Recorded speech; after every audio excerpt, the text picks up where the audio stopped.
Hey, what's up guys? So in this video, we will see how to hide apps on the iPhone 17, 17 Pro and the 17 Pro Max. To do that, just tap and hold on the app icon which you want to hide. Now from this pop-up menu, just select Require Passcode. And from here, just tap on Hide and Require Passcode. Now just enter your lock screen passcode, then tap on Hide App. And once you do that, the selected app will be hidden from your home screen. Now to find the hidden apps on your iPhone, just go to the App Library section, and from here you will find the folder of hidden apps. Just tap on it, then enter your lock screen passcode. And as you can see, these are the apps which we have hidden. Now if you try to hide system apps on your iPhone with this method, for an example, let's hide the Photos app, then select Require Passcode.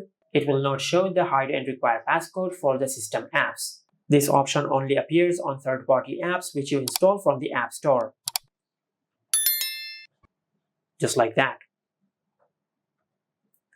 And this is how you can hide apps on the iPhone 17, 17 Pro and the 17 Pro Max.